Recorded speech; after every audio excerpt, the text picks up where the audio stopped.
નમસ્કાર ખેડૂત મિત્રો, આજરોજ અમે મગફળી પાકની અંદર એક પ્રગતિશીલ એવા ખેડૂત આપણા સૂત્રાપાડા વિસ્તારના જેમની મગફળીમાં બહુ મોટો પ્રોબ્લેમ હતો અને એમાં આપણી નેટસપની સ્ટીમરીજ 99 સેટનો વપરાશ કર્યા પછી એકદમ જબરદસ્ત એમને રિઝલ્ટ મળ્યું છે.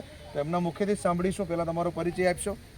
મારું નામ ઝાલા હિંમતસિંહ રામસિંહ વડોદરા ઝાલાનું રહેવાસી છે. તમારું ગામ વડોદરા ઝાલા અને સૂત્રાપાડા તાલુકો છે.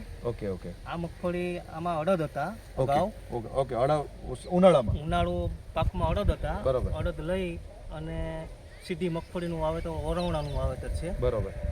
એમાં કુદરતી શું રિએક્શન આવ્યું કે શું નહીં તો મને ખ્યાલ નથી, પણ માંડવી પાછી વાવવી પડે એવી નોબત આવી ગઈ હતી. બરોબર. એટલે માંડવીમાં શું પ્રોબ્લેમ શું થયો? માંડવી આખી સુકાઈ ગઈ અને ઓલો પવન લાગીને કેમ બળી ગઈ હોય, બળી ગયેલી છે. અમુક છોડવા છે અહીંયા બતાવજો જરા, અહીંયા બતાવજો રણજીતભાઈ, બતાવજો અહીંયા. બરોબર. આ કન્ડિશનમાં મગફળી હતી. ઓકે. પછી એટલે તમારે આવી મગફળી હોય તો પછી શું ગણતરી હતી? પછી મારે વાવી જ દેવાની ગણતરી હતી. ઓકે, કાઢી નાખવી, પાછી વાવી હતી. બરોબર.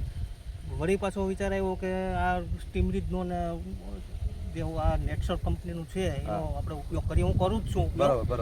પણ હું આમાં પણ એક ટ્રાય મારી. બરોબર. અને એક છંટકાવ કર્યો. બરોબર. તો 4 દિવસ પછી મને થોડુંક એવું લાગ્યું કે આ જીવતી થઈ. બરોબર. એમાં સુધારો દેખાય. જબરજસ્ત સુધારો દેખાણો. ઓકે. પછી પાછો 15 દિવસ પછી પાછો બીજો છંટકાવ કર્યો. બરોબર. અને ગઈકાલે ત્રીજો છંટકાવ કર્યો. આજે તમે એની કન્ડિશન જોઈ શકો છો. મતલબ આમાં શું સેટ? સ્ટીમરીજ, બાયો 99 અને સેટ, આ 3 પ્રોડક્ટનો વપરાશ કર્યો.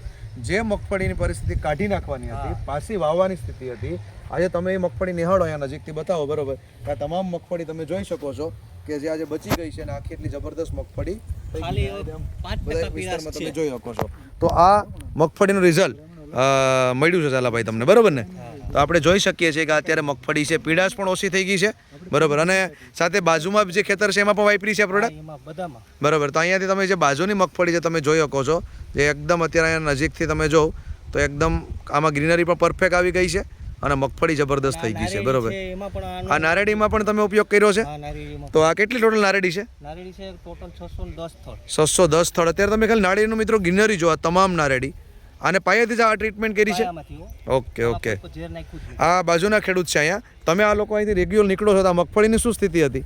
જ્યારે જોઈતી ત્યારે મગફળીની કન્ડિશન તો એકદમ એવી હતી કે પાછી વાવવી પડે એવી કન્ડિશન હતી. બરોબર. પણ આ બાયો 99 અને આ સ્ટીમનો ઉપયોગ કરવાથી એમની માંડવીને પાછી જીવ. તો અત્યારે તમારે સામે છે મગફળી. બરોબર. સરસ. અહીંયા તમે પણ વાપરો છો કે પ્રોડક્ટ? હા.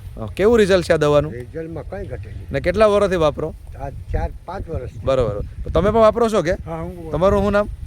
પ્રતાપભાઈ. તમારે કેવું રિઝલ્ટ છે આનું? કંઈ ઘટે નહીં. બરાબર. તો આપણે જોઈ શકીએ છીએ કે જે ઝાલાભાઈ કહી રહ્યા છે, ઝાલાભાઈ બીજા ખેડૂતો જે પીળી મગફળી હોય એમાં સારું રિઝલ્ટ લેવું હોય અથવા જે મગફળી જતી રહી છે એમાં પણ આ વાપરે છે તો રિઝલ્ટ સારું મળે છે. રિઝલ્ટ સારું જ મળે અને આ જ વાપરવી જોઈએ. ઝેર મુક્ત ખેતી કરવી હોય અને જીવવું હોય, લાંબુ આયુષ્ય રાખવું હોય તો હવે પછી આ ઓર્ગેનિક તરફ ખેડૂતો વળશે તો જ જીવી શકીએ અને જમીન પર ફળદ્રુપ થાય. બરાબર. તો આપણે જોઈ શકીએ છીએ કે આ પ્રકારની મગફળી જે હાવ ફેલ મગફળી હતી એ અત્યારે સુધરીને આવી બની છે.